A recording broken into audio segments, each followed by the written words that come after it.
बंदी छोड़ सतगुरु रामपाल जी परमेश्वर जी की जय हो।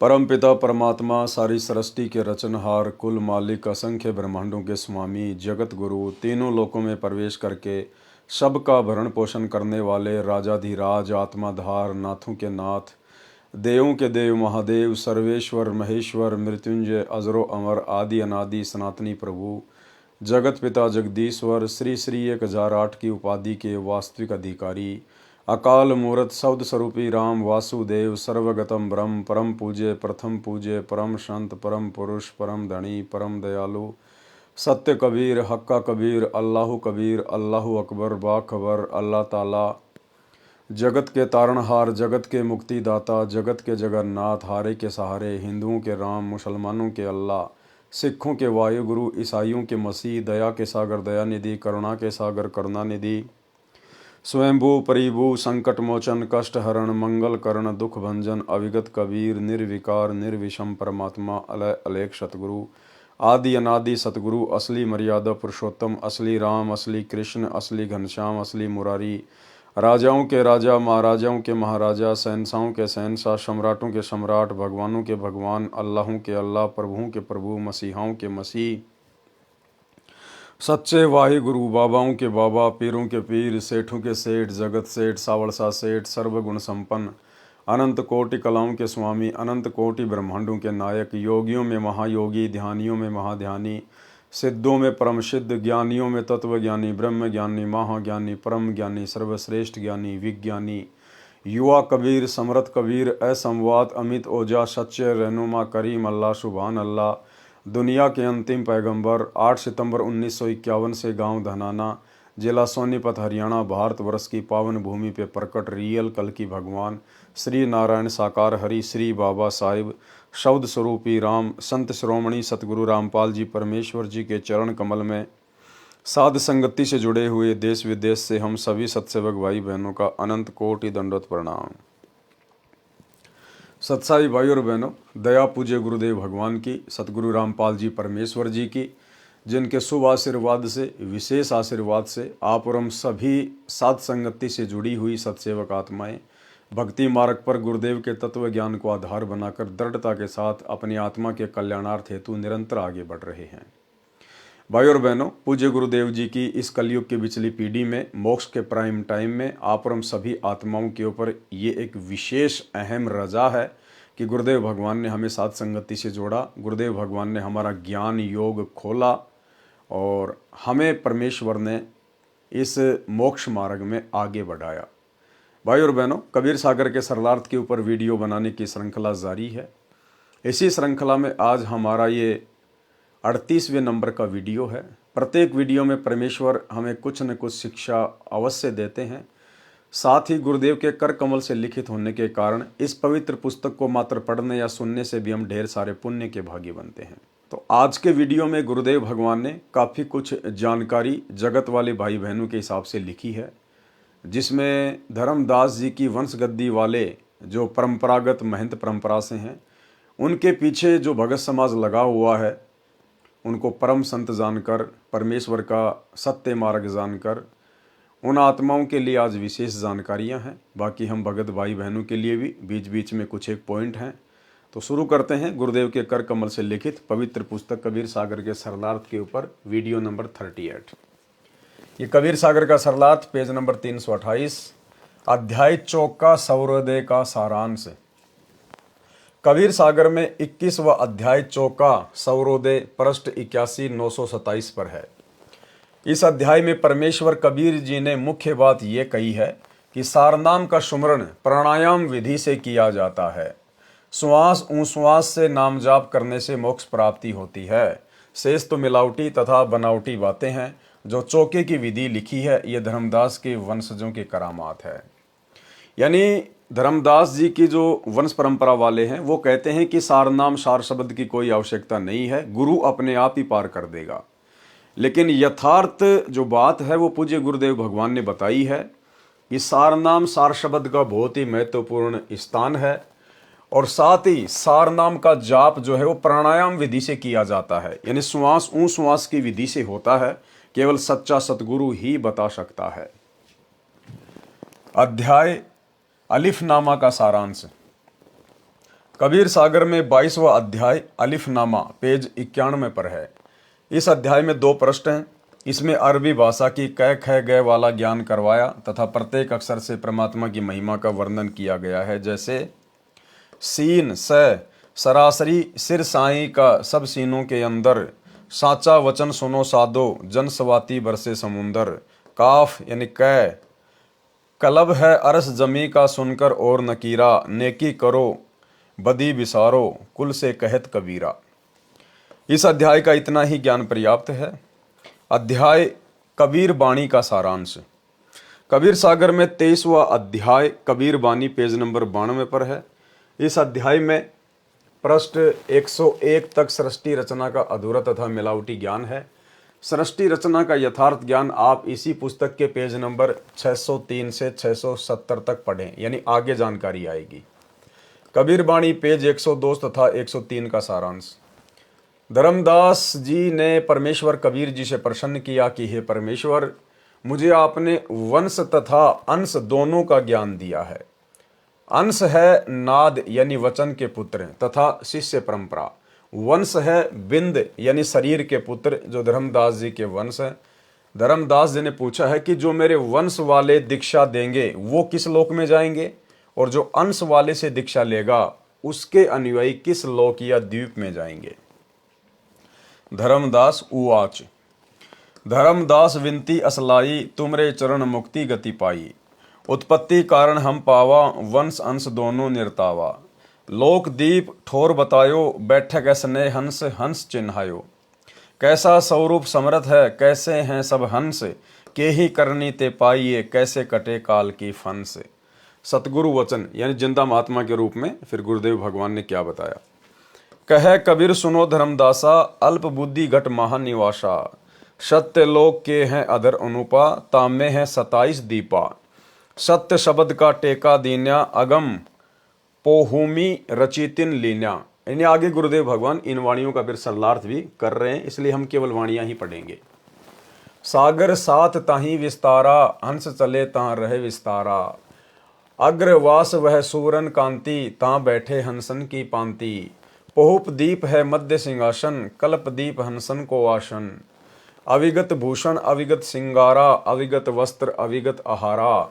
कमल स्वरूप भूमि है भाई, वहाँ की उपमा देऊं बताई। आभा चंद्र सूर्य नहीं पावई, भूल चूक के शीस नवावई।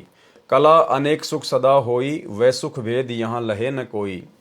नृत्य हंस पुरुष के संगा, नवसिख रूप बण्यो बहुअंगा। पुरुष रूप को वर्ण भाई, कोटि भानु शशि पार न जाई। छत्र स्वरूप को वर्ण भाई, अविगत रूप सदा अधिकाई। 27 दीप में करे आनंदा, जो पहुँचे सो काटे फंदा। हंस हिरंबर और सोहंगा, श्वेत अरुण रूप दोऊ अंगा। विमल ज्योत को है उजियारा, झलके कला पुरुष में भरा। चारी शब्द का लोक बनावा, 5 स्वरूप ले हंस समावा। सत्य शब्द की भूमि बनाई, क्षमा शब्द आसन निर्माई। सत्य शब्द की भूमि बनाई, क्षमा शब्द आसन निर्माई। धीरज शब्द सो छत्र उजियारा, सुमत शब्द सो वस्त्र पसारा। प्रेम शब्द सो हंस निर्माई, आप शब्द ते लोक समाई। दीपन करे दीप हंस बिहारा, तहाँ पुरुष निर्मल उजियारा। जब विहंसे मुख मोड़ सुहाई, निरत हेरी विहंसे चितलाई। भावार्थ किया है। परमेश्वर कबीर जी ने कहा है कि हे धर्मदास, तेरी बुद्धि फिर से अल्प हो गई है, यानी मंद बुद्धि की बातें कर रहा है। अब सुन तेरे प्रश्न का उत्तर। सतलोक में 27 द्वीप हैं, 7 सागर हैं।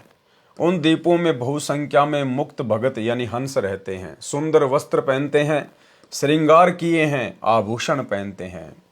यानी भाइयों और बहनों, हमने ये जो आभूषण है, सोना चांदी है, ये ज्वेलरी है या हीरे मोतियों की माला है, हमने केवल इस काल के 21 ब्रह्मांड में त्यागनी है। बाकी सतलोक में हमें ज्यों की त्यों सारी की सारी सुविधा मिलेंगी, यहाँ से भी उत्तम। क्योंकि सतलोक में मन नहीं है, वहाँ पर काल नहीं है, इसलिए ये चीज़ें हमें दुखी नहीं करेंगी, हमारे अंदर मान बड़ाई पैदा नहीं करेंगी, अभिमान और अहंकार पैदा नहीं करेंगी। लेकिन जब तक हम इस 21 ब्रह्मांड में हैं, काल के अधीन हैं, तब तक ये सोना चांदी पहनना, ज्वेलरी पहनना, श्रृंगार करना, मेकअप करवाना, ये चीज़ें हमारे अंदर अहंकार पैदा करेंगी, मान बढ़ाई पैदा करेंगी, जो कि भक्ति मार्ग में सबसे बड़ी बाधक है। इसलिए गुरुदेव भगवान हमें भगत बनाने के लिए इन सब चीज़ों से दूर करते हैं। अन्यथा यही सारी चीज़ें हमें सतलोक में मिलेंगी, इससे भी अति सुंदर मिलेंगी। वहाँ सुंदर वस्त्र पहनते हैं, श्रृंगार किए हैं, आभूषण पहनते हैं। और जो भगत भाई बहन अपने गुरुदेव भगवान के वचन को फॉलो ना करके यदि इन सब चीज़ों का परित्याग नहीं करेंगे, सोना चांदी या नकली ज्वेलरी पहनना नहीं छोड़ेंगे, तो फिर भाई परमात्मा उन आत्माओं को सतलोक में नहीं लेकर जाएंगे और वे आत्मा इसी काललोक की इस झूठी शानो शौकत और मान बढ़ाई में उलझकर रह जाएगी।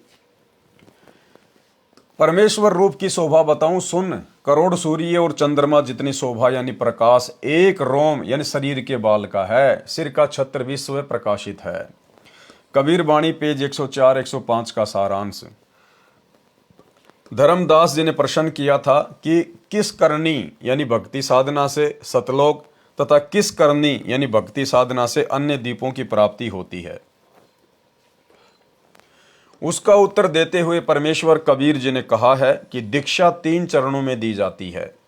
पाठक जन याद रखें कि कबीर सागर में मिलावट है, उसी की झलक आप पेज 104 पर भी पढ़ सकते हैं। अब यथार्थ ज्ञान बताया जा रहा है। जो 3 चरणों की दीक्षा प्राप्त करके मर्यादा में रहकर साधना करके शरीर त्याग कर जाते हैं, वे सतलोक में जाते हैं। यानी गुरुदेव भगवान हमें जो दीक्षा देंगे और आजीवन जो भगत भाई बहन गुरुदेव की मर्यादाओं में रहकर अपनी भक्ति को सफल करेंगे, वही आत्माएं सतलोक जाने की अधिकारी होंगी। जो नकली गुरुओं से दीक्षा लेकर साधना करते हैं, वे काल के द्वारा निर्मित नकली लोकों में चले जाते हैं। जो ब्रह्मलोक में बनाए हैं, काल जाल में रह जाते हैं। पृष्ठ 105 पर धर्मदास तथा उनकी पत्नी आमिनी देवी को दीक्षा देने का प्रकरण है। 3 अंश की लगन विचारी, नारी तथा पुरुष उबारी। नारी पुरुष होए एक संगा, सतगुरु वचन दीन सोहंगा। सोहम शब्द है अगम अपारा, ताका धर्मनी मैं कहूँ विचारा। सोहम पेड़ का तना और डारा, शाखा अन्य 3 प्रकारा। अमृत वस्तु बहु प्रकारा, सोहम शब्द है सुमरन सारा। सोहम शब्द निश्चय हो पावे, सोहम डोर गह लोक सिंधावे। जागट होई सोहम मत सारा, सोई आवे लोक हमारा। सुरती नाम सोहम में राखो, परचे ज्ञान तुम जग में भाखो।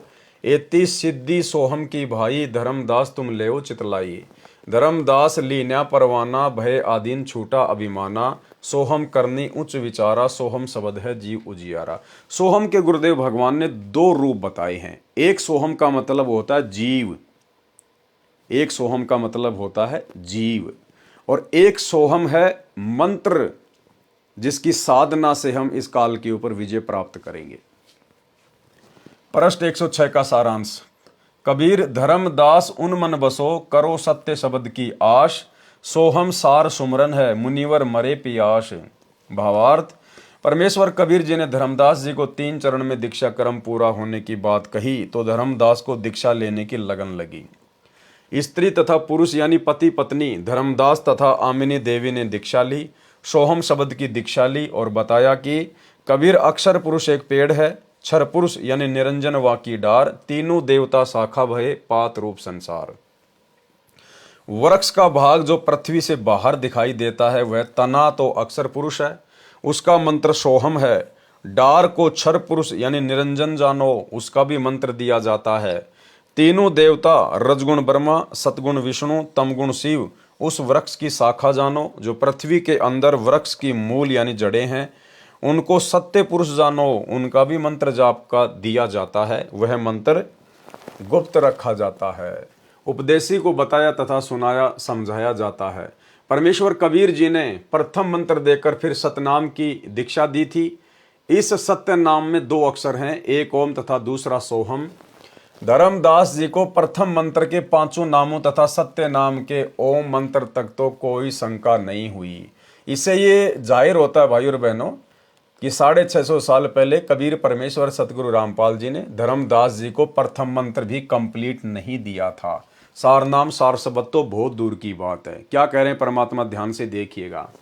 धर्मदास जी को प्रथम मंत्र के पांचों नामों तथा सत्य नाम के ओम मंत्र तक तो कोई शंका नहीं हुई।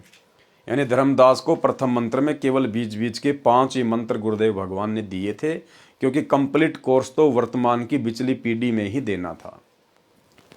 अपितु हर्ष हुआ कि जिस विष्णु लक्ष्मी जी को मैं चाहता था उन्हीं के मंत्र मिले हैं। ओम नाम भी जाना माना तथा विश्वसनीय माना, परंतु सोहम शब्द को सुनकर अजीब सा महसूस किया। परमेश्वर कबीर जी अंतर्यामी हैं, सब समझ गए कि धर्मदास जी को शंका है। तब कहा कि यह सोम मंत्र सार सुमरण है, ये विशेष मंत्र है, इसके बिना तो ऋषि मुनि भी प्यासे मर रहे हैं, अर्थात मुक्ति प्राप्त नहीं कर सके। पृष्ठ 108 पृष्ठ 109 पर सामान्य ज्ञान है, जो पहले वर्णन किया जा चुका है। कबीर वाणी पृष्ठ 110 पर सामान्य ज्ञान है। गुरु के प्रति शिष्य की कैसी भावना होनी चाहिए, ये खास ज्ञान है। गुरु के प्रति शिष्य का भाव कैसा हो। गुरु सो अंतर कभू न राखै, प्रेम तीर्थी सो दीनता बाखै। क्या कह रहे हैं परमात्मा, यदि वास्तव में मोक्ष प्राप्त करना है तो गुरु सो अंतर कभू न राखै, अपने गुरु जी से कभी भी हमने दूरी बनाकर नहीं रखनी है। सदा हमने अपने गुरुदेव के चरणों में स्वयं को समर्पित करके रखना है। एक पल भी हमने अपने गुरुदेव भगवान को नहीं भूलना है। गुरु सो अंतर कभू न राखै, प्रेम पीरती सो दीनता भाखै। जे गुरु को निंदे अक्षरों ध्यावै, बिन गुरु अक्षर कैसे पावे। जे गुरु को निंदे और अक्षर को ध्यावै, गुरु ने जो अक्षर दिया है, जो मंत्र दिया है, उसकी तो आप भक्ति कर रहे हो, और अपने गुरु की आप जी निंदा कर रहे हो, तो आप जी कभी जिंदगी में पार नहीं हो सकते। और ये काल भाई और बहनों वर्तमान में सूक्ष्म चाल चलेगा भक्तों की मर्यादा तोड़वाने के लिए, सूक्ष्म चाल। और ये सूक्ष्म चाल वर्तमान में सतलोक आश्रमों में पूरी तरह से चली जा रही है। गुरु की निंदा करवाई जा रही है। भाई और बहनों, गुरु जी का वचन तोड़ना ही गुरु जी की निंदा है। गुरु जी के साथ में धोखा करना है, छल कपट करना है। गुरु ने हमें जो शब्द दे दिया, चाहे तुम रात दिन उस शब्द का जाप करो, उन मंत्रों का जाप करो, और यदि आपकी मर्यादा टूटी हुई है, आपने गुरु के वचन को तोड़ दिया है, आप कभी भी पार नहीं हो पाओगे। तो यहां परमात्मा कह रहे हैं कि आप गुरु जी की तो निंदा कर रहे हो, गुरु जी के साथ में तो धोखा कर रहे हो, छल कपट कर रहे हो, और मंत्रों का जाप कर रहे हो, कभी भी पार नहीं हो पाओगे। 2019 में सतलोक आश्रम मैनेजमेंट हरियाणा ने कांग्रेस सरकार का समर्थन किया, कांग्रेस सरकार को वोट डलवाए। तो जाहिर सी बात है, बीजेपी वाले तो गुरुदेव भगवान की निंदा करेंगे, गुरुदेव को गालियां निकालेंगे। तो भक्तों ने अपने घटिया कर्मों से अपने गुरुदेव की जगत से निंदा करवाई। वर्तमान समय 2024 में वही सतलोक आश्रम मैनेजमेंट हरियाणा कांग्रेस सरकार को छोड़कर अब बीजेपी की गोद में आ बैठा। अब बीजेपी का समर्थन करवाया जा रहा है, बीजेपी सरकार को वोट डलवाए जा रहे हैं। तो अब कांग्रेस वाले गुरुदेव भगवान की निंदा चुगली करेंगे, गालियां निकालेंगे। तो भाई बहन अपने घटिया कर्मों से, अपनी नादानी से अपने गुरुदेव को निंदा का पात्र बना रहे हैं।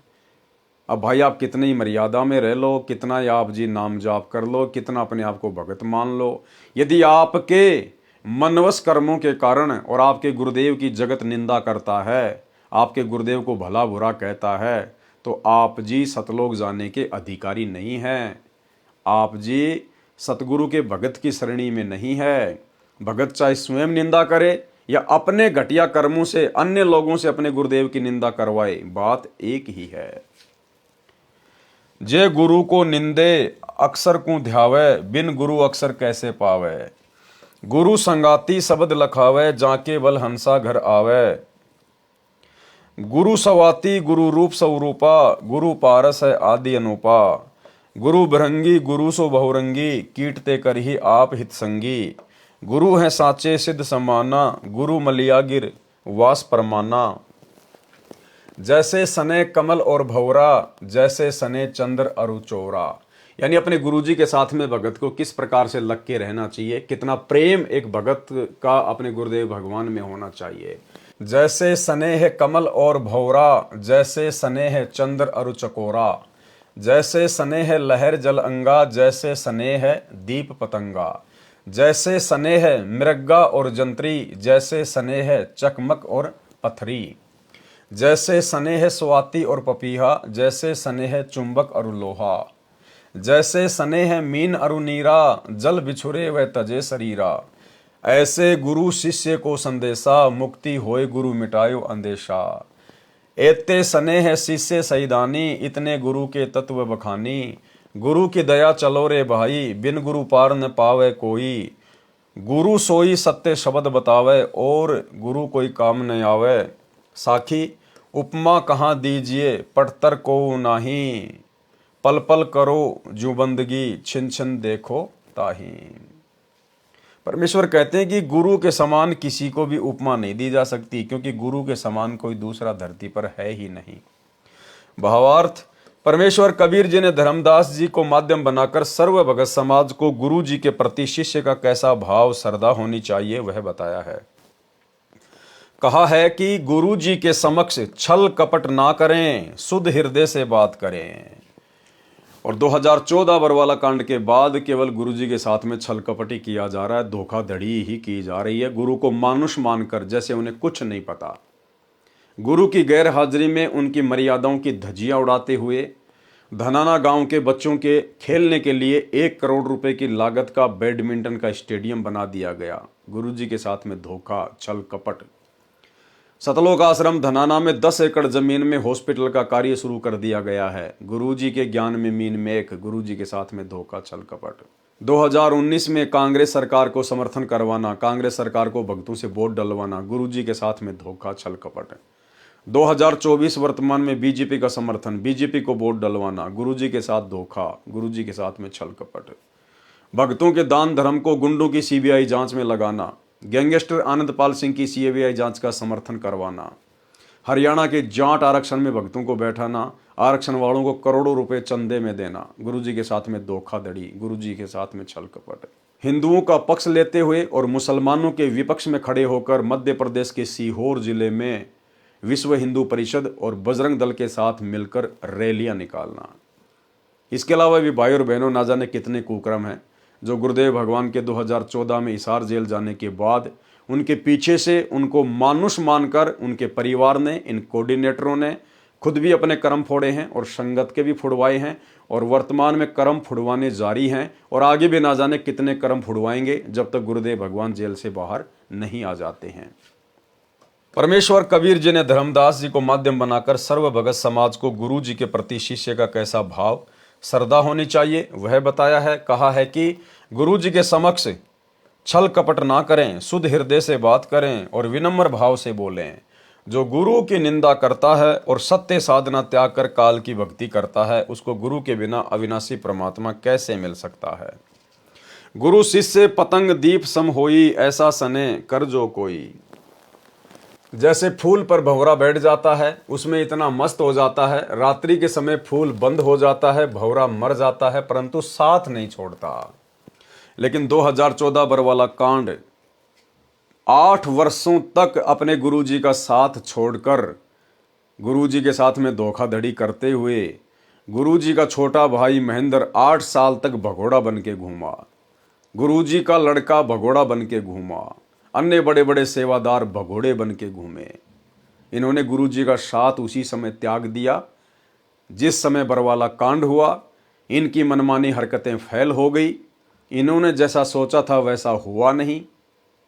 और जब पुलिस प्रशासन गुरुदेव भगवान को अरेस्ट करने के लिए आया तो यही सारे के सारे लोग जो बरवाला कांड के मुख्य सूत्रधार हैं, गुरुदेव का भाई, गुरुदेव के लड़के, अन्य बड़े बड़े परम भगत समझे जाने वाले लोग, ये सारे के सारे लोग बच निकलकर भागने का प्रयास कर रहे थे, लेकिन ये पुलिस की हत्थे चढ़ गए और काफ़ी संख्या में लोग भगोड़े बनकर घूमते रहे पिछले 8-10 वर्षों तक। कुछ तो वर्तमान में भी भगोड़े बनकर घूम रहे हैं।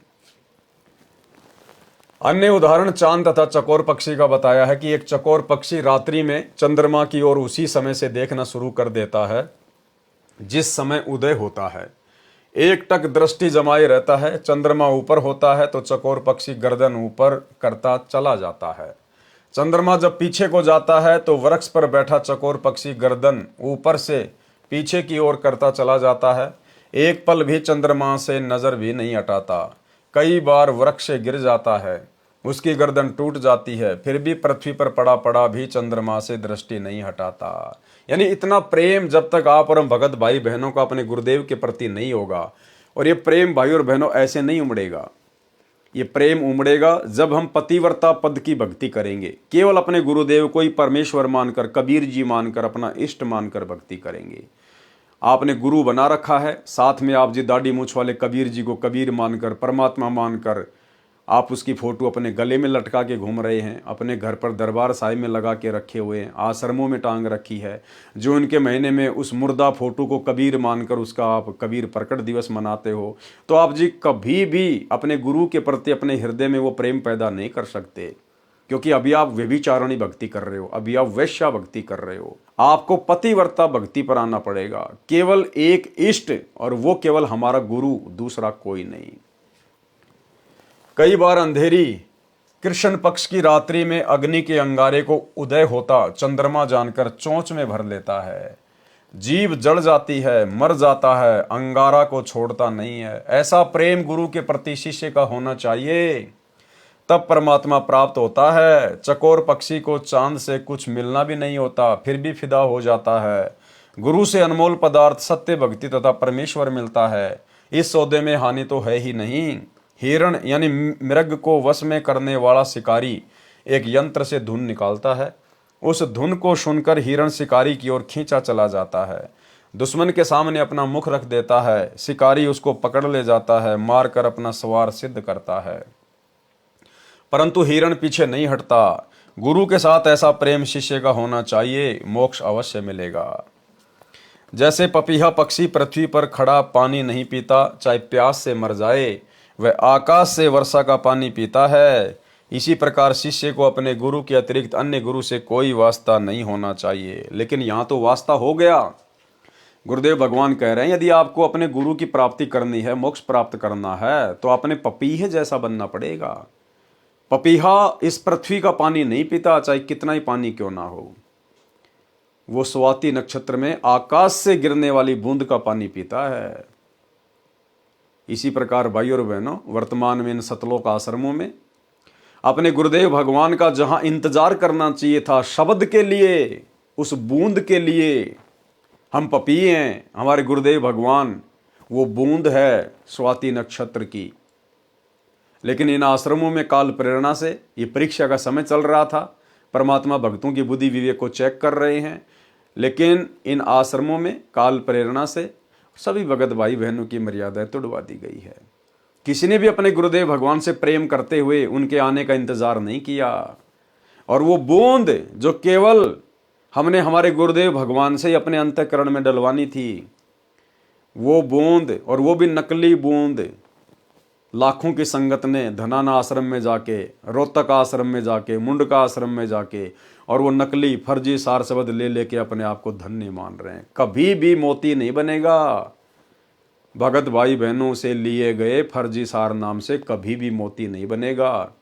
यदि वो असली भी है तो ये लोग उस नाम को देने के अधिकारी नहीं हैं, जिस कारण से कभी भी मोती नहीं बनेगा, मोक्ष प्राप्ति नहीं होगी।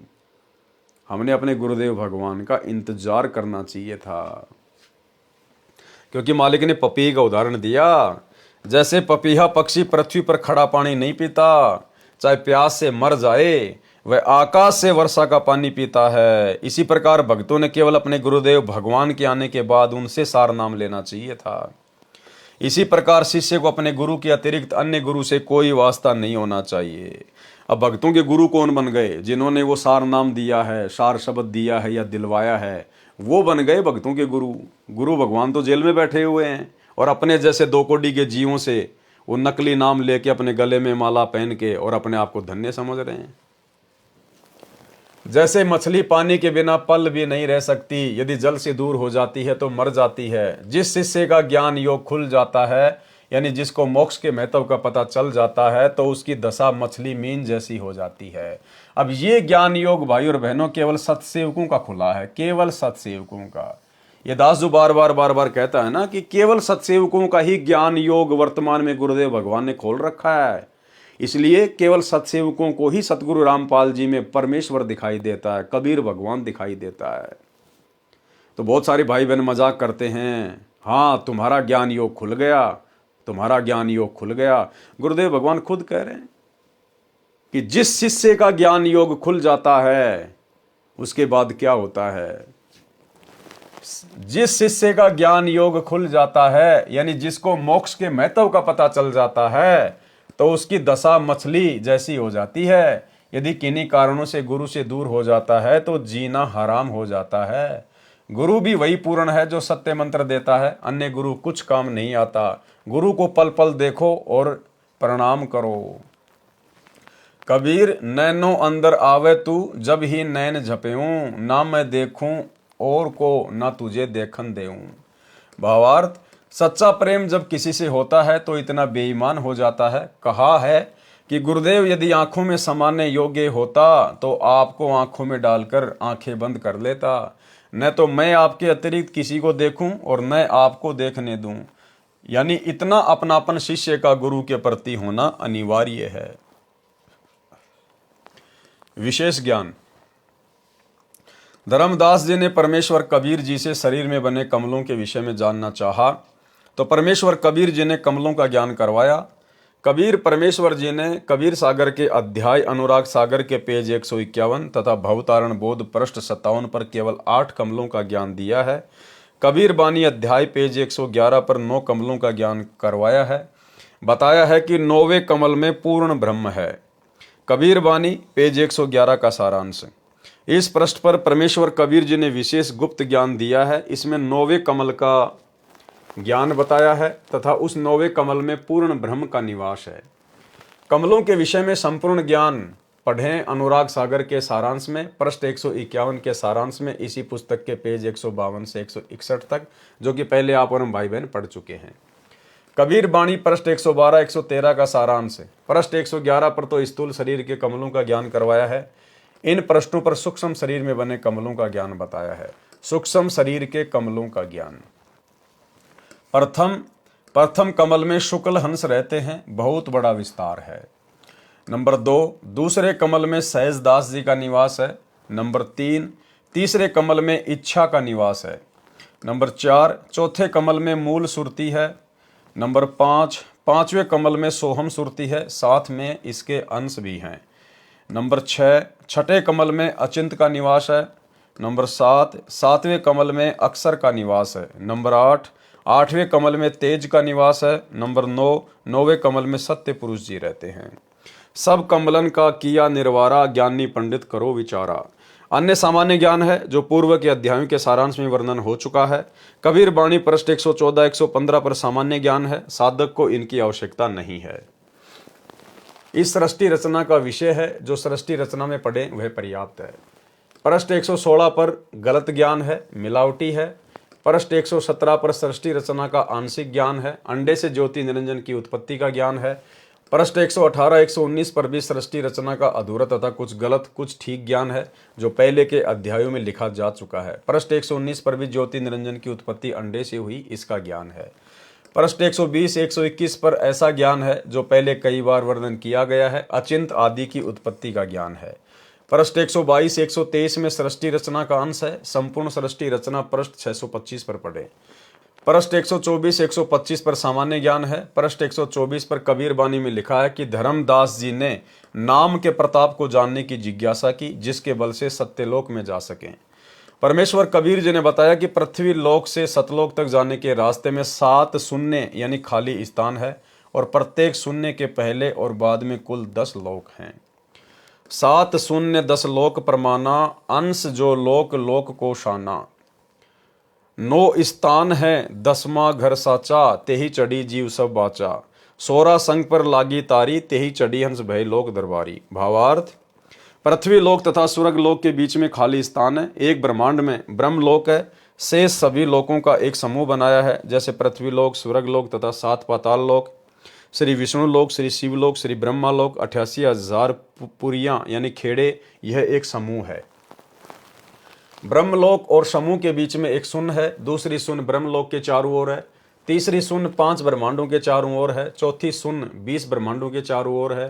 5वीं शून्य काल ब्रह्म के 21 ब्रह्मांडों के चारों ओर है। छठी शून्य अक्षर पुरुष के निज स्थान, जिसे अक्षर पुरुष लोक कहा जाता है, जो एक ब्रह्मांड में है। अक्षर पुरुष का ब्रह्मांड एक संग ब्रह्मांडों का है। अक्षर पुरुष ने एक ब्रह्मांड अपने लिए रखा है, शेष 6 महाब्रह्मांडों में 6 संग ब्रह्मांडों को घेरा है। जो अक्सर पुरुष का निजी ब्रह्मांड है। अब भाई और बहनों, ये बहुत ही गूढ़ जानकारियां हैं, बहुत ही आगे के लेवल की जानकारियां हैं, जो यहाँ पर किसी को सौपन में भी नहीं हो सकती, काल को सौपन में भी नहीं हो सकती यहाँ पर, बाकी तो होगी किसको, साधु संत शंकराचार्य तो छोड़ दीजिए। ये परमात्मा अक्सर पुरुष के ब्रह्मांडों की जानकारी दे रहे हैं कि अक्सर पुरुष ने अपने सात संग ब्रह्मांडों को किस प्रकार से सेट किया है। अक्सर पुरुष का ब्रह्मांड एक संख ब्रह्मांडों का है, यानी एक ब्रह्मांड में, एक महाब्रह्मांड में अक्सर पुरुष ने एक संख ब्रह्मांडों को सेट किया हुआ है। अक्सर पुरुष ने एक ब्रह्मांड अपने लिए रखा है, शेष 6 महाब्रह्मांडों में 6 संख ब्रह्मांडों को घेरा है। जो अक्सर पुरुष का निजी ब्रह्मांड है, उसके और भंवर गुफा के बीच में 6ठी शून्य है। 7वीं शून्य अक्सर पुरुष के लोक यानी 7 संख ब्रह्मांडों का क्षेत्र और सत्यलोक के बीच में है। इस प्रकार 9 स्थान अर्थात मुकाम है। 10वां लोक सत्यलोक है, जिसको सच्चा लोक कहा है। 9 स्थान कौन से हैं?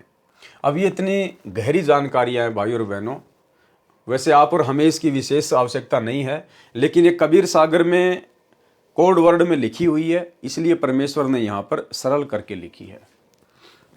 9 स्थानों तथा सतलोक का ज्ञान। जीव पृथ्वी लोक पर विराजमान है। भक्ति की कमाई इन्हीं 2 पाताल तथा स्वर्ग लोकों में नष्ट करता है। पाताल लोक स्वर्ग लोक में फंसा है, यहाँ से निकलना है। ये 2 लोक तो स्थान, फिर तीनों देवताओं के लोक, ब्रह्मलोक, विष्णु लोक, शिवलोक व दुर्गा का लोक, ये 4 स्थान हैं। फिर ब्रह्मलोक ये 1 स्थान है। कुल 2 + 4 + 1 = 7, ये 7 स्थान हैं। फिर 21वां ब्रह्मांड जो काल ब्रह्म का निजी स्थान है, वह 8वां मुकाम है तथा अक्सर पुरुष का लोक ये कुल 9 स्थान अर्थात मुकाम है और 10वां लोक सतलोक है। इस प्रकार ये 10 मुकाम है। शरीर में बने कमलों में भी यही व्यवस्था है। नंबर 1 पाताल लोक में गणेश का लोक है।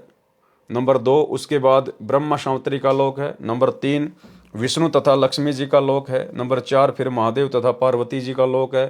नंबर 5 दुर्गा का लोक है। नंबर 6 त्रिकुटी का स्थान स्वर्ग लोक के अंदर है। नंबर 7 7वां काल ब्रह्म लोक है। अन्य 2 लोक ऊपर हैं।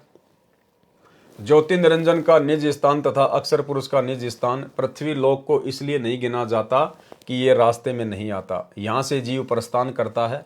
10वां सत्य पुरुष का लोक सत्य लोक है। पृष्ठ 125 पर 16 लोकों का ज्ञान है। यह सतलोक के अंदर द्वीप हैं जो 27 द्वीपों से भिन्न हैं। इनमें परमेश्वर के वे वचन पुत्र तथा उनका परिवार रहता है जो सृष्टि की शुरुआत में 16 वचनों से उत्पन्न किए थे। सृष्टि रचना में पढ़े इनकी उत्पत्ति तथा नाम। इस पृष्ठ पर यह भी स्पष्ट किया है कि भजन अर्थात नाम जाप के प्रताप से सब द्वार खुलेंगे, यानी प्रत्येक कमल से मार्ग मिलेगा तथा लोकों के द्वार अर्थात दरवाजे खुलेंगे। पाताल पांजी से जीव उबारा, भजन प्रताप से उदरे दवारा। कबीर बानी पृष्ठ 126 से 129 का सारांश। इन पृष्ठों पर अचिंत तथा अक्सर पुरुष के द्वीपों में जाकर ज्ञान देने का प्रकरण है जो काल ब्रह्म के लोक में रहने वालों को जानना आवश्यक नहीं है। यानी ये बहुत ही उच्च कोटि का ज्ञान है। सतलोक में परमेश्वर उन द्वीपों में जाकर क्या क्या ज्ञान देते हैं, किन किन को ज्ञान देते हैं, जो आप और हमारे यहाँ पर किसी काम के विशेष नहीं है, क्योंकि ये ज्ञान है जो उच्च स्तर का है। काल जाल में फंसे प्राणियों को जो आवश्यक है उसका खुलासा यानी स्पष्टीकरण किया जाएगा। ये ज्ञान सतलोक में बने लोकों में रहने वालों के लिए आवश्यक है। पृष्ठ 130 131 पर सामान्य ज्ञान है, यानी परमेश्वर फिर सतलोक में भी हमें आगे की भक्ति का ज्ञान देते हैं ऊपर के लोकों में जाने के लिए। तो गुरुदेव कह रहे हैं कि ये ज्ञान आप लोगों के लिए आवश्यक नहीं है, क्योंकि आपने तो पहले 21 ब्रह्मांड से सतलोक जाना है। सतलोक में जाने के बाद फिर परमेश्वर इसी प्रकार से ऊपर के लोकों में जाने के लिए हमें ज्ञान देते हैं। पृष्ठ 130 131 पर सामान्य ज्ञान है। कबीर बानी पृष्ठ 132 से पृष्ठ 137 का सारांश। इन पृष्ठों में 12 पंथों का ज्ञान है। ये विस्तृत जानकारी इसी पुस्तक कबीर सागर का सरलार्थ में ज्ञान सागर के सारांश में पेज 88 से 91 पर पढ़े। कुछ संक्षिप्त जानकारी लिखता हूँ। कबीर बानी के पेज 132 से 133 पर स्पष्ट है। धर्मदास जी ने परमेश्वर कबीर जी से प्रार्थना की कि हे परमेश्वर, धर्मदास विनती अनुसारी, पायो बोल वचन में हारी, मैं तरो और तरे हमारी शाखा और पिछले सभी पुरखा। भावार्थ, धर्मदास जी ने कहा कि ये प्रभु, मेरा मोक्ष हो और मेरी 42 पीढ़ी की सब शाखाओं का जीवों का मोक्ष हो तथा पिछले जो पहले दादा परदादा हैं वे भी पार हों। परमेश्वर कबीर जी ने कहा कि हे भोले भगत, आप तो केवल अपनी अपनी संतान तथा पीढ़ियों को पार करने की बात कर रहे हो। मैं तो विश्व के प्राणियों का उद्धार करने की बात कर रहा हूँ। सतगुरु वचन। तब सतगुरु मन में विहंसाने यानी हंसे, ते क्या मांगा कुछ मांग न जाने, सर्व सृष्टि तारो भाई तुम तो आपन वंश ठहराई, ये प्रपंच काल सब कीन्या तुम्हारी बुद्धि काल खींच लीन्या, तब धर्मदास बहे मलीना जैसे कमल फूल मुरझीना, तब सतगुरु बोध विचारा धर्मदास तुम अंश हमारा, एक वस्तु गुप्त हम राखी सो निर्णय नहीं तुम सो भाखी, नौतम सुरती हमारी शाखा सात सुरती जो उत्पत्ति भाखा, आठवीं सुरती तुम चली आए नौतम सुरती हम गुप्त छिपाए, नौतम सुरती बचन निज मोरा जाहिते पल्ला ने पकड़े चोरा। भावार्थ। परमेश्वर कबीर जी ने धर्मदास जी से कहा कि हे धर्मदास, तेरी बुद्धि काल ने खींच ली है, यानी संकीर्ण बुद्धि कर दी। तूने क्या मांगा कि मेरे वंश के पहले और आगे वाले पार हो जाएं, ऐसी कृपया करो। तूने मांगना भी नहीं आया। मैं तो सर्व सृष्टि को तारने के लिए प्रयत्न कर रहा हूँ। यह सुनकर धर्मदास शर्मिंदा हो गए। कबीर परमेश्वर जी ने बताया कि मेरी योजना क्या है, ये मैंने तेरे को पहले नहीं बताया, ये गुप्त रखी थी। अभी तक तो मैंने सात सुरती का ज्ञान दिया है, यानी सात अच्छी आत्माओं का ज्ञान बताया है। आप धर्मदास आठवीं सुरती हो, यानी मेरे द्वारा भेजी गई आत्मा हो। आपके पुत्र चूड़ामणि यानी मुक्तामणि को मैं गुरु पद दूंगा, परंतु उस परंपरा यानी बिंद परंपरा में छठी पीढ़ी यानी छठी गुरु गद्दी वाले को काल के चलाए 12 पंथों में से 5वां टकसारी पंथ वाला भ्रमित कर देगा। तब तेरी वंश गद्दी वाले उस काल पंथ यानी टकसारी पंथ वाली आरती चौका और यथार्थ मंत्र को छोड़कर अन्य मंत्र अजर नाम, अमर नाम, अमी नाम आदि आदि व्यर्थ मंत्र दीक्षा में देना शुरू कर देंगे। इस प्रकार तेरी बिंद परंपरा से यथार्थ भक्ति समाप्त हो जाएगी।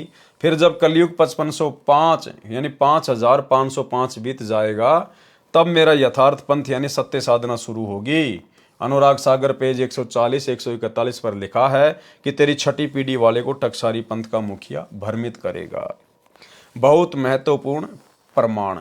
भाई और बहनों, हम इसी कबीर सागर के सरलार्थ में पहले जो शुरू में वीडियो बने थे उनमें यह प्रकरण पूरा आ चुका है। अति महत्वपूर्ण प्रकरण, इसलिए हम इसको सीधा सीधा ही पढ़ेंगे। बहुत महत्वपूर्ण प्रमाण। परमेश्वर कबीर जी ने बताया कि हे धर्मदास, तू मेरा अंश है। मैं तुझे एक अति गुप्त भेद बताता हूं जो मैंने अभी तक तुझसे छुपा रखा है। सात सुरती तो उत्पत्ति करने वाली है, तुम आठवीं सुरती हो। धर्मदास कौन सी सुरती है? आठवीं सुरती। तथा नौतम सुरती मेरा निज वचन है, यानी उसको पूर्ण मोक्ष मंत्र देने का अधिकार मैंने दिया है। ये अपने स्वयं के विषय में कह रहे हैं गुरुदेव भगवान कबीर परमात्मा, अपने स्वयं के विषय में कह रहे हैं, क्योंकि परमात्मा ने वर्तमान में नौतम सुरती के रूप में धरती पर इस 12वें पंथ के अंतिम समय में आना था। तो वही कबीर परमेश्वर स्वयं ही नौतम सुरती 17 फरवरी 1988 को आदरणीय राम देवानंद जी को अपना मुंह बोला गुरु बनाकर 12वें पंथ में प्रवेश करके आ चुके हैं और सन 1994 से अपने 13वें यथार्थ कबीर पंथ की शुरुआत कर चुके हैं। जो उससे दीक्षा लेगा उसको काल चोर रोक नहीं सकता। धर्मदास ने प्रार्थना की कि हे परमात्मा, मुझे वह वचन बताओ जिससे जीव जन्म मरण के चक्कर में ना आए। परमात्मा कबीर जी ने कहा कि 8 बूंद यानी सतलोक में स्त्री पुरुष से उत्पन्न अच्छी आत्माओं हंसों द्वारा काल लोक से जीव मुक्त कराने की योजना बनाई थी। तुम 8वीं बूंद हो। धर्मदास कौन सी बूंद है? 8वीं बूंद।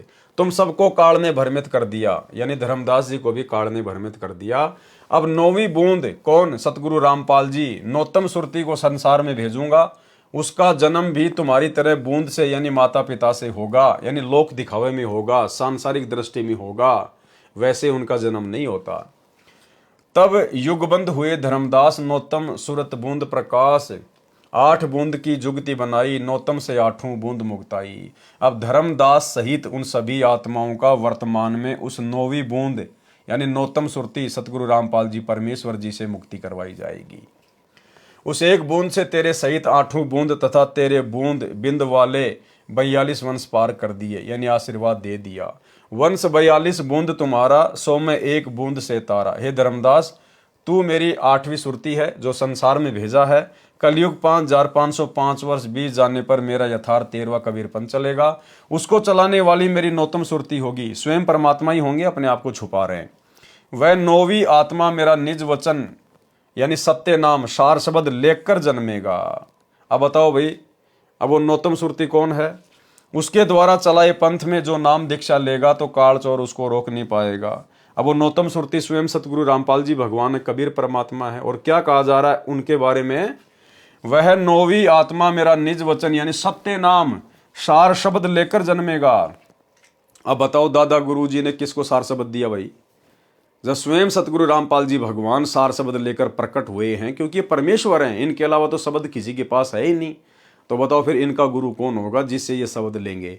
तो आदरणीय राम देवानंद जी 650 साल पहले जिस प्रकार कबीर परमेश्वर जी ने सांसारिक दिखावे में, लोक दृष्टि में पंडित रामानंद जी को अपना मुंह बोला गुरु धारण किया था, ठीक इसी प्रकार से वर्तमान में उसी कबीर परमेश्वर सतगुरु रामपाल जी ने आदरणीय राम देवानंद जी को उसी प्रकार लोक दिखावे में अपना मुंह बोला गुरु धारण किया, केवल गुरु शिष्य परंपरा को बनाए रखने के लिए। अन्यथा वो सार शब्द तो परमेश्वर के पास ही होता है। और यहाँ पर संकेत भी कर दिया गुरुदेव ने, वह नौवीं आत्मा मेरा निज वचन यानी सत्य नाम सार शब्द लेकर जन्मेगा। उसके द्वारा चलाई पंथ में जो नाम दीक्षा लेगा तो काल चोर उसको रोक नहीं पाएगा। धर्मदास उवाच, धर्मदास दोई कर जोरा, कहो बचन सोई सतगुरु मोरा। सोई बचन कहो समझाई, जेहि ते जीव सृष्टि में न आई। सतगुरु उवाच, 8 बूंद की जुगति बनाई, नौतम ते 8 बूंद मुक्ताई। बिना गुरु को भेद नहीं पावे, युग बंद होवे तो हंस कहावे। यह भावार्थ परमेश्वर कबीर जी ने कहा कि हे धर्मदास, मेरी योजना 8 अच्छी आत्माओं को काल लोक में जन्म देकर जीव उद्धार करने की थी, परंतु वे 8 भी काल के वश होकर भटक रही हैं। जन्म से 8वीं बूंद यानी माता पिता के बीज से बने मानव शरीर वाली 8वीं आत्मा तुम हो। उन 8 का भी उद्धार 9वीं बूंद यानी मानव जन्म प्राप्त अच्छी आत्मा से होगा। कबीर वाणी पृष्ठ 133 पर अधिकतर मिलावटी तथा बनावटी वाणी है, जिनका प्रसंग से मेल नहीं होता। केवल धर्मदास जी की विनती ठीक है, जिसमें परमेश्वर से पूछा है कि मेरे नारायण पुत्र की शिक्षा दीक्षा कैसे चलेगी। धर्मदास विनती अनुसारी, साहब विनती सुनो हमारी। नारायण दास हमारे पुत्र सोई, उनकी सिखावन कैसी होई। सतगुरु उवाच, तब सतगुरु यह वचन पुकारा, चूड़ामणि वंश छत्र उजियारा। और सब जीव काल धर खाई, नारायण जीव काल का भाई। चूड़ामणि नाम से काल डराई, सत्य नाम है तो जीव मुक्ताई। तिनकी सनद चले संसारा, उनके हाथ नाम सत हमारा। ये वाणी उचित है, शेष बनावटी है। भावार्थ परमेश्वर कबीर जी ने स्पष्ट कर दिया कि नारायण दास तो काल का भेजा जीव है, वह हमारे मार्ग पर नहीं चलेगा। उसने तो श्री कृष्ण जी की महिमा बताई थी, चूड़ामणि को मैं गुरुपद दूंगा, उसके सिर पर गुरुपद का छत्र लगेगा। अनुराग सागर के पेज 140 पर स्पष्ट किया है कि चूड़ामणि की परंपरा भी भ्रमित होकर कालजाल में रह जाएगी। उपरोक्त वाणी में यह भी स्पष्ट कर दिया है कि यदि गुरु पद पर विराजमान के पास सतनाम है तो जीव मुक्त होंगे। उनकी सनद यानी प्रमाणिकता संसार में मुक्ति के लिए मान्य होगी। उनके हाथ में हमारा सत शब्द भी रहेगा, अन्यथा न गुरु का मोक्ष होगा न अनुयायियों का। सतनाम तथा सार शब्द चूड़ामणि जी के पास नहीं था, वह तो अब सन 1997 तक छुपा कर रखना था। कबीर वाणी पेज 134 का सारांश। कबीर परमेश्वर जी ने पेज 134 पर अंकित अमृतवाणी में स्पष्ट किया है कि चूड़ामणि से तेरे बिंद यानी पीढ़ी का पंथ चलेगा, ये मेरी उत्तम आत्मा है। परंतु आगे तेरे पंथ में यानी कबीर जी के नाम से चले 12 पंथों में प्रथम पंथ में विरोध चलेगा। 6ठी पीढ़ी के पश्चात काल साधना शुरू हो जाएगी, ये पंथ भी काल पंथ ही होगा। 13 पंथों के मुखिया कैसे होंगे? वंश परंपरा। प्रथम वंश उत्तम, ये चूड़ामणि जी के विषय में कहा है। दूसरा वंश अहंकारी, ये जागुदास जी है। तीसरा वंश प्रचंड, ये सूरत गोपाल जी है। चौथा वंश बिरहे, ये मूल निरंजन पंथ है। 5वां वंश निंद्रा, ये टकसारी पंथ का मुखिया है। 6ठा वंश उदास विरोध, ये भगवान दास जी का पंथ है। 7वां वंश ज्ञान चौतराई, ये सतनामी पंथ है। 8वां वंश द्वादश पंथ विरोध, ये कमाल जी का कमालीय पंथ है। 9वां वंश पंथ पूजा, ये राम कबीर पंथ है। 10वां वंश प्रकाश, ये परम धाम की वाणी पंथ है। 11वां वंश प्रकट पसारा, ये जीवा के पंथ के विषय में है। 12वां वंश प्रकट होए उजियारा, ये संत गरीबदास जी गांव छुडानी जिला झज्जर हरियाणा प्रांत वाले के विषय में है। 13वें पंथ मिटे सकल अंधियारा, ये रामपाल दास के विषय में है, जिसको नौतम सुरती कहा है। और एक छोटा सा वीडियो गुरुदेव भगवान के मुख कमल से, जिसमें परमेश्वर ने स्पष्ट कर दिया कि वो 13वां वंश ये दास है जो आपके सामने है, भाई तुम कब पहचानोगे? सुनिए। यानी 12वां पंथ गरीबदास जी के द्वारा जो चलाया जाएगा उसमें मेरी महिमा का कुछ कुछ उजियारा सा होगा, क्लियर नहीं होगा। और 13वें वंश मिटे सकल अंधियारा। बोल सतगुरुदेव की जय।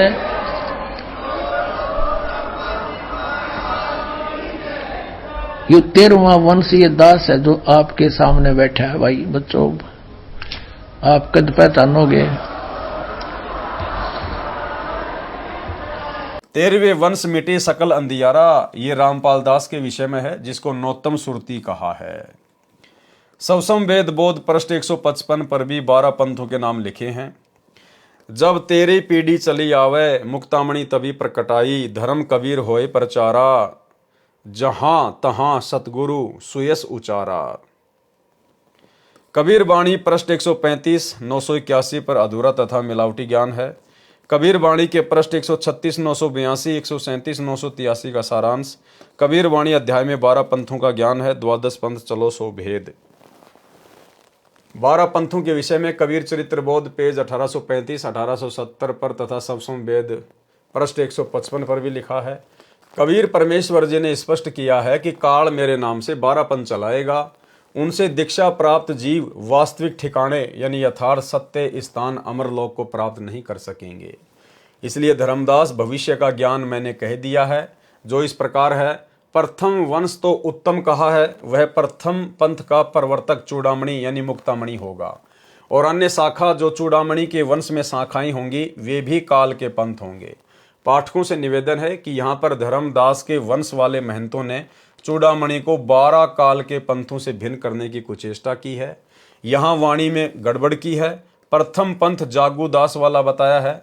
कबीर सागर के कबीर चरित्र बोध अध्याय में पृष्ठ 1870 पर जागूदास का दूसरा पंथ लिखा है और नारायण दास का प्रथम पंथ लिखा है। नारायण दास जी तो कबीर पंथी था ही नहीं, वह तो कृष्ण पुजारी था। वहां पृष्ठ 1870 कबीर चरित्र बोध में भी चालाकी करके चूड़ामणि जी को हटाकर नारायण दास लिखा है, परंतु कबीर बानी पृष्ठ 134 पर प्रथम वश उन्नतम चूड़ामणि रख दिया, जो कबीर बाणी अध्याय के इस पृष्ठ 136 पर 12 पंथों में जो प्रथम पंथ जागूदास का लिखा है उससे लेकर आगे 12 पंथ पूरे नहीं होते। चूड़ामणि जी को मिलाकर पूरे 12 पंथ होते हैं। यहाँ पर नारायण दास का नाम नहीं है। पृष्ठ 1870 कबीर चरित्र बोध पर नारायण दास का प्रथम पंथ लिखा है। 12वां पंथ संत गरीबदास जी वाला है। चूड़ामणि जी का प्रथम पंथ है, जिसकी मुख्य गद्दी दामाखेड़ा छत्तीसगढ़ में है तथा इसी दामाखेड़ा से स्वयंभू गुरु खरसिया बिहार में काल प्रचारक गुरु बना। इन सब का विस्तार अब तक कबीर जी के नाम से चल रहा है। अब पढ़ें वह अमृतवाणी अध्याय कबीरवाणी पृष्ठ 136। द्वादश पंथ चलो सो भेद। द्वादश पंथ काल फुरमाना, भूले जीव ने जाय ठिकाना। ताते आगम कई हम राखा, वंश हमारा चूड़ामणि शाखा। प्रथम जग में जागू भरमावे, बिना भेद वो ग्रंथ चुरावे। दूसर सुरती गोपाल ही होई, अक्सर जो जोग दृढ़ावे सोई। तीसरा मूल निरंजन बाणी, लोक वेद की निर्णय ठानी। चौथे पंथ टकसार भेद ले आवे, नीर पवन को संधि बतावे। सो ब्रह्म अभिमानी जानी, सो बहुत जीवन की करी है हानि। पांचों पंथ बीज को लेखा, लोक परलोक कहे हमने देखा। 5 तत्व का मर्म दृढ़ावे, सो बीजक सुकल ले आवे। छठवा पंथ सत्य नामी प्रकाशा, घटके माही मार्ग निवासा। 7वां जीव पंथ ले बोले वानी, भयो प्रतीति मर्म नहीं जानी। 8वें राम कबीर कहावे, सतगुरु भरम ले जीव दृढ़ावे। 9वें ज्ञान की काल दिखावे, भई प्रतीत जीव सुख पावे। 10वें भेद पर धाम की बाणी, साख हमारी निर्णय ठानी। साखी भाव प्रेम उपजावे, ब्रह्म ज्ञान की राह चलावे। 3वें वंश अंश अधिकारा, 3वें सो शब्द होय निर्धारा। संवत 1775 होई, तादिन प्रेम प्रकटे जग सोई। आज्ञा रहे ब्रह्म बोध लावे, कोली चमार सबके घर खावे। साखी हमारे ले जीव समुझावे, असंख्य जन्म में ठोर न पावे। 12वें पंथ प्रगट हुए बाणी, शब्द हमारे की निर्णय ठानी। अस्थिर घर का मर्म न पावे, ये 12 पंथ हम ही को ध्यावे। 12वें पंथ हम ही चलावे, सब पंथों को मिटाकर एक पंथ चलावे। कबीर परमेश्वर क्या कह रहे हैं कि उस 12वें पंथ में, गरीबदास जी वाले पंथ में फिर आगे चलकर हम स्वयं ही आएंगे। कोई अवतार नहीं भेजेंगे, कोई आत्मा नहीं भेजेंगे, स्वयं ही आने की बात कही है। 12वें पंथ हम ही चलावे, सब पंथ मिट एक ही पंथ चलावे। तब लगी बोदो कूरी चमारा, फेरी तुम बोदो राज दरबारा। प्रथम चरण कलयुग निर्याना, तब मगहर मांडो मैदाना। धर्मराय से मांडो बाजी, तब धरी बोदो पंडित काजी। बावन वीर कबीर कहूँ, भव सागर सो जीव मुक्ताऊं। कलयुग को अंत पठियते, ग्रहण परे 3400 वारा। कलयुग लेखा भयो निर्धारा, 3400 ग्रहण परे सो लेखा कीन्या। कलयुग अंत हूँ पियाना दीन्या। 5505 तब ये शब्द हो गया साचा। सहस्त्र वर्ष ग्रहण निर्धारा, आगम सत्य कबीर पुकारा। धर्मदास मोरी लाख दुहाई, मूल शब्द बाहर ना जाई। पवित्र ज्ञान तुम जग में बाखो, मूल ज्ञान गोई गुप्त राखो। मूल ज्ञान जो बाहर पर ही, बिचली पीढ़ी वंश हंस नहीं तरही।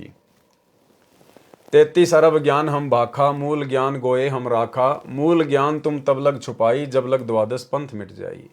द्वादश पंथ का जीव स्थान। द्वादश पंथ अनशन के भाई, जीव बांधी अपने लोक ले जाई। द्वादश पंथ में पुरुष न पावे, जीव अंश में जाई समावे। भावार्थ, कबीर परमेश्वर जी ने काल के 12 पंथों का वर्णन करके 13वें पंथ का ज्ञान भी दिया है। प्रथम पंथ चूड़ामणि जी जो धर्मदास जी के दूसरे पुत्र थे, जो परमेश्वर कबीर जी के आशीर्वाद से आमिनी देवी की कोख से जन्मे थे।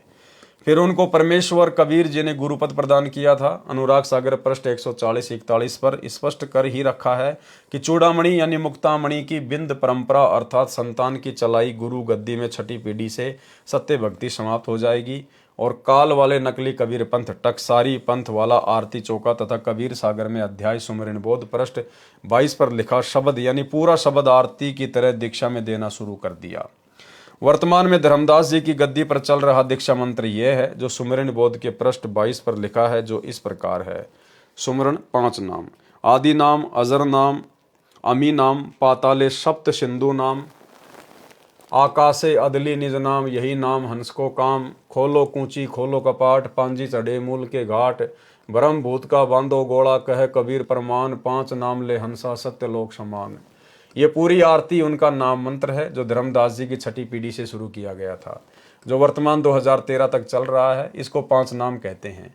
वास्तविक 5 नाम कमलों को खोलने के हैं, जो मेरे द्वारा 13वें पंथ वाले रामपाल दास द्वारा दिए जा रहे हैं।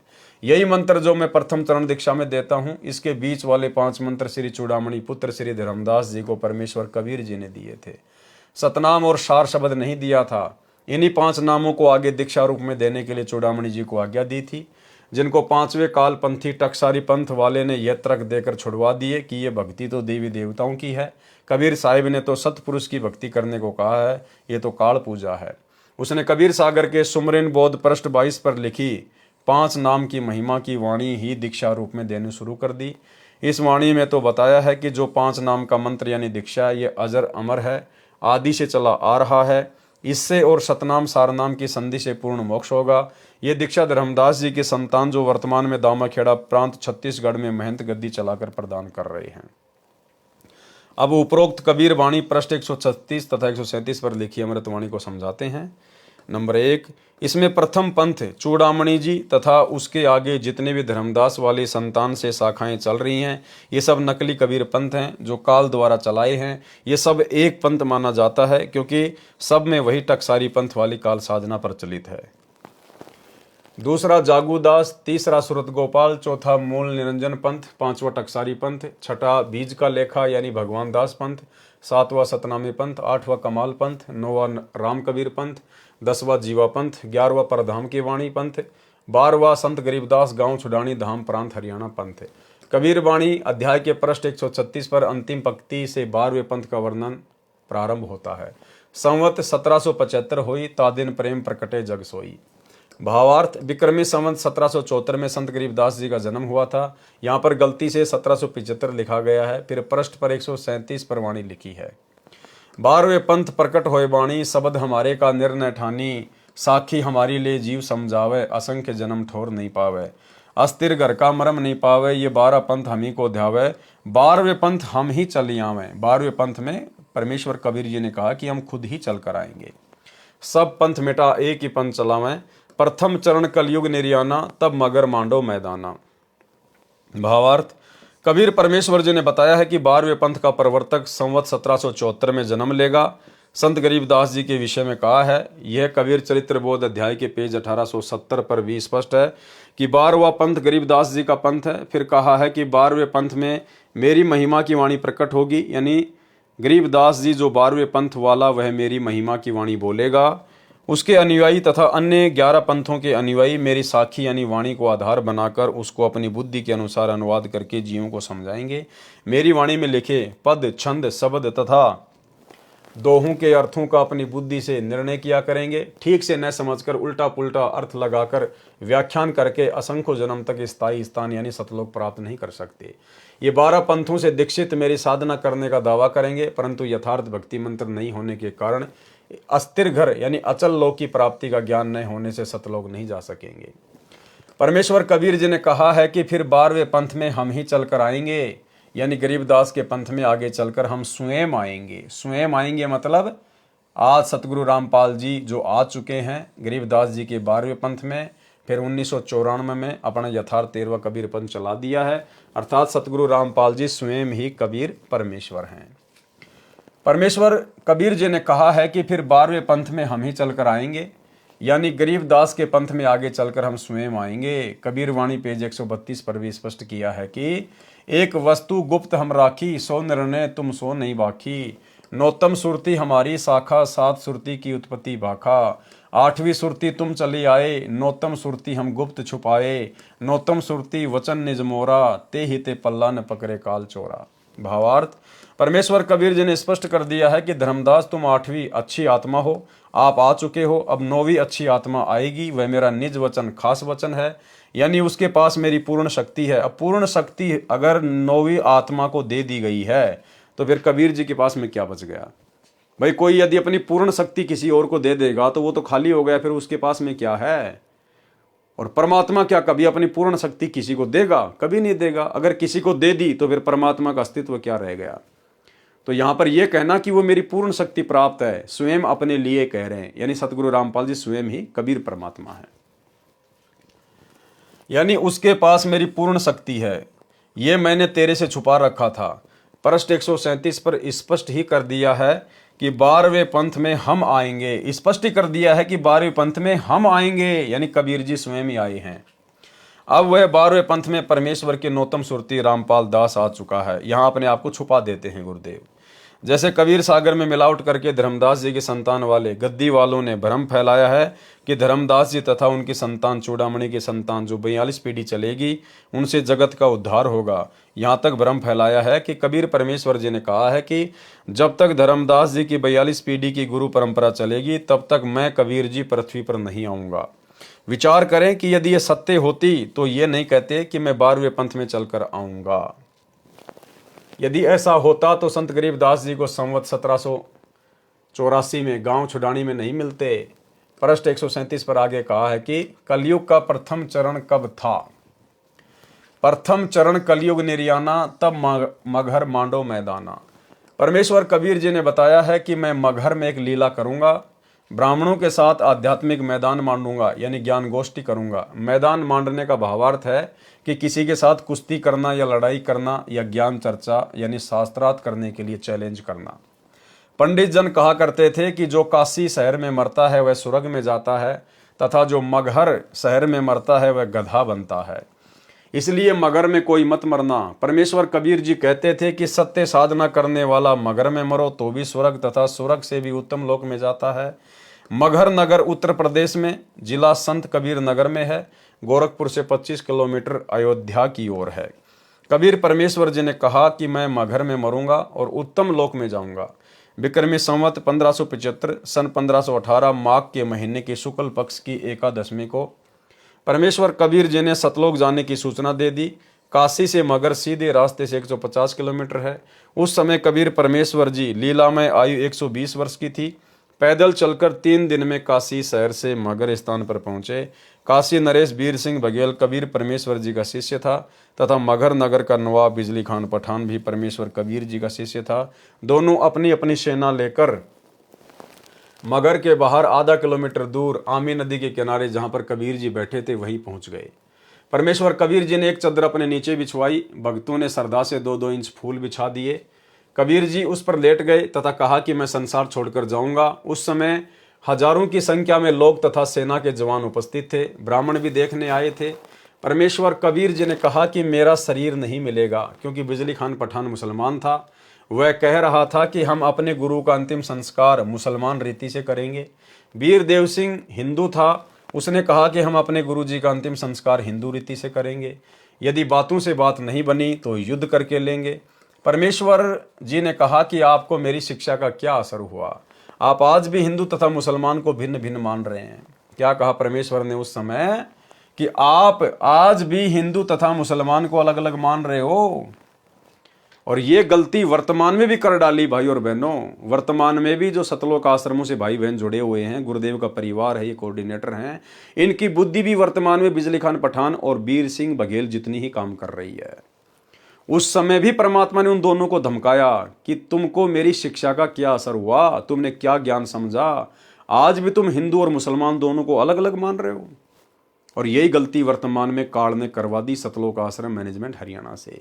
अभी कुछ ही दिन पहले बांग्लादेश के मुसलमानों के खिलाफ भारत में बजरंग दल और विश्व हिंदू परिषद के लोगों ने मध्य प्रदेश के सीहोर में देवास में एक रैली का आयोजन किया, जिसमें बांग्लादेश के मुसलमानों के खिलाफ विरोध प्रदर्शन किया गया। और सतलोक आश्रम मैनेजमेंट हरियाणा वालों ने, हमारे गुरु भगत भाई बहनों ने बढ़ चढ़कर उस रैली में हिस्सा लिया। मुसलमानों के विरोध में बजरंग दल वालों के साथ में मिलकर संत रामपाल जी के शिष्यों ने उस रैली में हिस्सा लिया। तो भाई और बहनों, आज भी ये लोग गुरुदेव भगवान के ज्ञान को नहीं समझ पा रहे। ज्ञान गंगा पुस्तक खोलने से पहले जो चौपाई लिखी है, ये लोग उसको भी नहीं समझ पाए कि जीव हमारी जाति है, मानव धर्म हमारा, हिंदू मुस्लिम सिख ईसाई धर्म नहीं कोई न्यारा। आज भी संत रामपाल जी के भगत अपने आप को हिंदू ही मान रहे हैं। अरे हिंदू मान रहे हैं तभी तो मुसलमानों के विरोध में इन्होंने प्रदर्शन किया। अगर ये अपने आप को मानव धर्मी मान रहे होते, सत्सेवकों की तरह, जिस प्रकार हम सात संगति से जुड़े हुए सत्सेवक भाई बहन अपनी अपनी फेसबुक आईडी पर हर जगह लिखते हैं मानव धर्मी पवन दास, मानव धर्मी सुरेश दास, मानव धर्मी पूजा दासी, इस प्रकार से अगर ये लोग जो सतलोक आश्रमों से जुड़े हुए हैं यदि अपने आप को मानव धर्मी मान रहे होते, जो कि संत रामपाल जी का धर्म है, आदि सनातन मानव धर्म, तो ये कभी भी मुसलमानों के विरोध में हिंदुओं के साथ मिलकर प्रदर्शन नहीं करते, जलती हुई आग में घी डालने का काम नहीं करते। तो आज भी ये लोग वही गलती कर रहे हैं। इतना ज्ञान लेने के बाद कलयुग की पिछली पीढ़ी में जो गलती 650 साल पहले वीर सिंह बघेल और बिजली खान पठान ने की। और क्या कहा उनको परमात्मा ने? परमेश्वर जी ने कहा कि आपको मेरी शिक्षा का क्या असर हुआ, आप आज भी हिंदू तथा मुसलमान को भिन्न भिन्न मान रहे हो, आप लड़ाई करोगे तो ठीक नहीं होगा। परंतु उनको कोई असर नहीं था, वे अंदर से लड़ाई करने के लिए पूरी तरह तैयार थे। परमेश्वर अंतर्यामी थे, उनको कहा कि यदि मेरा शरीर मिल जाए तो आप मेरे शरीर को आधा आधा बांट लेना, एक एक चद्दर ले लेना, लड़ाई न करना। परमेश्वर कबीर जी ने एक चद्दर ऊपर ओढ़ ली। कुछ देर पश्चात आकाश से आवाज आई कि चद्दर उठाकर देखो, मुर्दा नहीं है। देखा तो शरीर के स्थान पर सुगंधित ताजे फूलों का ढेर सौ के समान मिला। हिंदू तथा मुसलमान कहाँ तो मारने काटने पर तुले थे, कहाँ एक दूसरे को गले लगाकर रो रहे थे। पंडित भी आश्चर्यचकित थे कि मगर मरने वाला सशरीर स्वर्ग चला गया, क्योंकि पंडितों को सतलोक का ज्ञान नहीं है। दोनों धर्मों ने एक एक चद्दर तथा आधे आधे फूल ले लिए। दोनों ने मगर में यादगार बनाई जो पास पास बनी है। बिजली खान पठान ने दोनों यादगारों के नाम 500 बीघा जमीन दे दी, जो आज भी प्रमाण है। 1 बीघा पुराना, 2.75 बीघा नया, 1 एकड़ 5 नए बीघों का है। वह समय कलयुग का प्रथम चरण था, जिस समय परमेश्वर कबीर जी मगर से सशरीर सतलोक गए थे। कलयुग का बिचली पीढ़ी का समय परमेश्वर कबीर जी ने बताया था कि जिस समय कलयुग 5505 वर्ष बीत जाएगा तब हम 13वां पंथ चलाएंगे। क्या कहा था कबीर परमेश्वर जी ने? जब कलयुग का समय 5505 वर्ष बीत जाएगा तब हम 13वां पंथ चलाएंगे। सन 1997 में कलयुग 5505 वर्ष बीत चुका है, वह 13वां पंथ प्रारंभ हो चुका है। कलयुग का अंतिम चरण परमेश्वर कबीर जी ने बताया था कि जिस समय 3400 ग्रहण सूर्य के लग चुके होंगे तब कलयुग का अंत हो जाएगा। कलयुग पयाना यानी प्रस्थान कर जाएगा। कबीर बाणी पृष्ठ 137 पर पंक्ति नंबर 14 गलत लिखी है। यथार्थ चौपाई इस प्रकार है, 13वां पंथ चले रजधानी, नौतम सुरती प्रगट ज्ञानी। पंक्ति नंबर 13 भी गलत लिखी है, ठीक इस प्रकार है, सहस्त्र वर्ष पंथ चले निर्धारा, आगम सत्य कबीर पुकारा।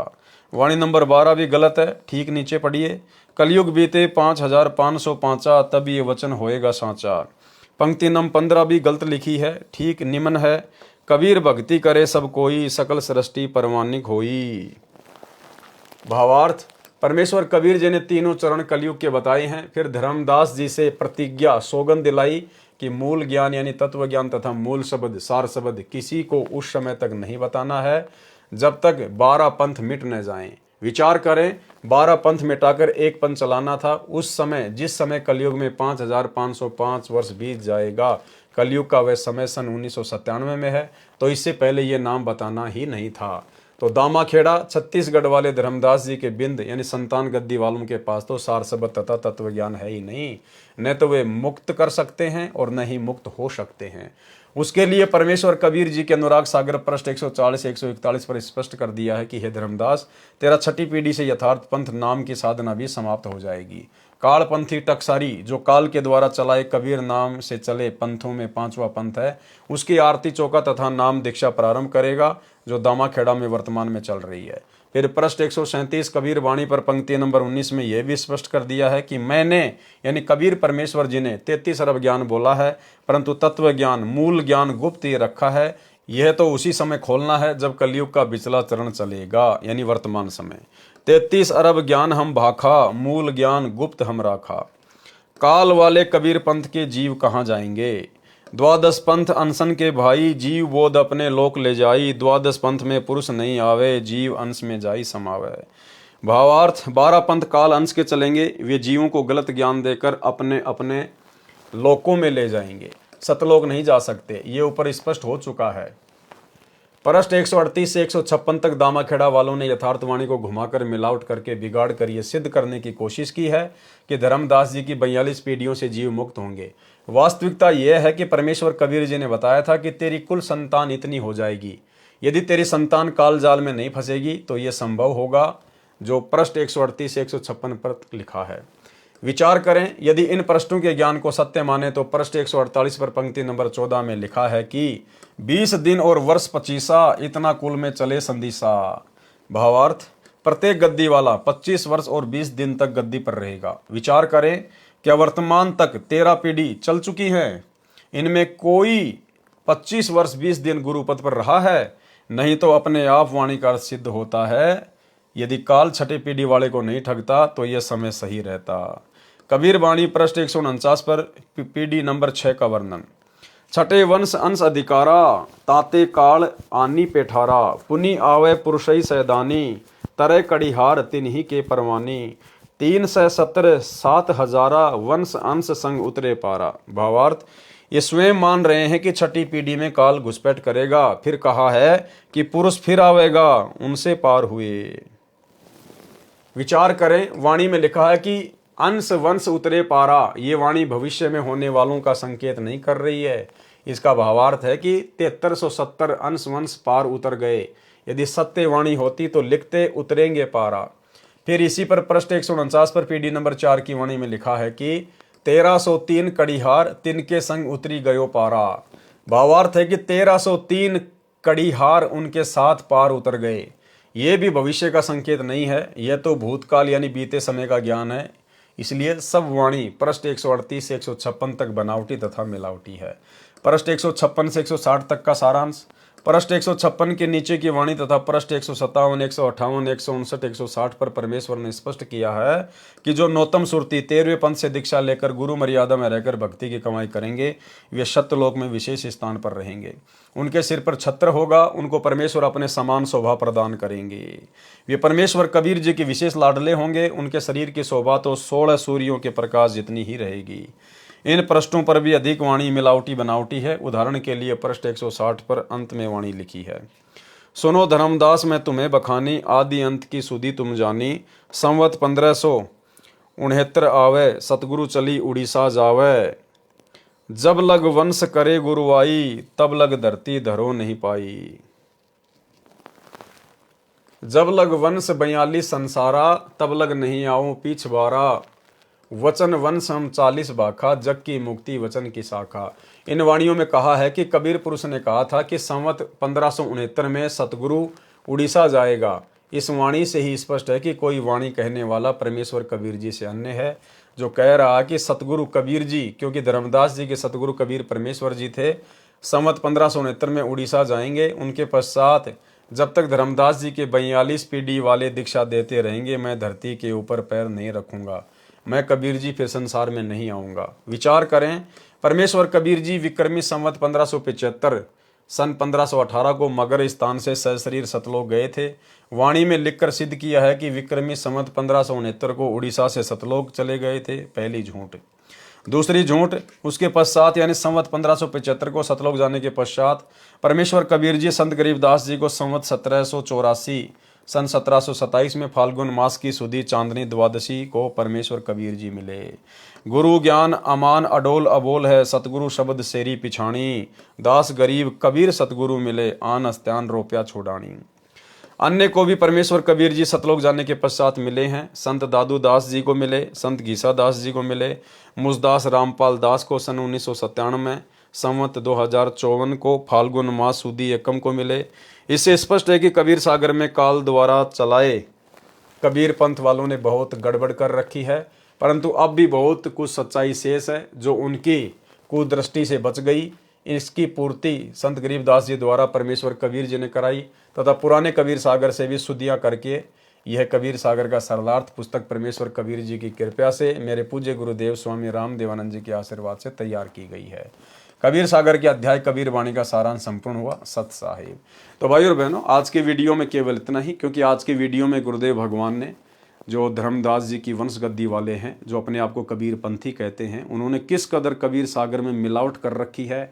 जो बातें उनको तत्व ज्ञान के अभाव में समझ में नहीं आई, उन्होंने उनको या तो हटा दिया या उनमें फेरबदल करके अपने समझ के अनुसार मनमाना आचरण करते हुए लिख डाली। तो गुरुदेव भगवान ने उस कबीर सागर को दोबारा से पूरे को शुद्ध किया है और शुद्ध करके फिर परमेश्वर ने अपने कर कमल से ये कबीर सागर का सरलार्थ लिखा है। तो आज की वीडियो में ज़्यादातर जो जानकारी थी वो केवल कबीर पंथ से संबंधित लोगों के लिए थी। हम यथार्थ 13वें कबीर पंथ वालों के लिए ज़्यादा महत्वपूर्ण बातें नहीं थी। लेकिन कल रात्रि 8 बजे जो अगला पार्ट होगा 39 नंबर, उसके अंदर स्वतंत्र कर्मों के विषय में परमेश्वर ने जानकारी दी है। तो कल हम रात्रि 8 बजे लाइव जुड़ेंगे। तब तक गुरुदेव भगवान हम सबको आज्ञा दे, इजाज़त दे, आशीर्वाद दे। बंदी छोड़ सतगुरु रामपाल जी भगवान की जय हो।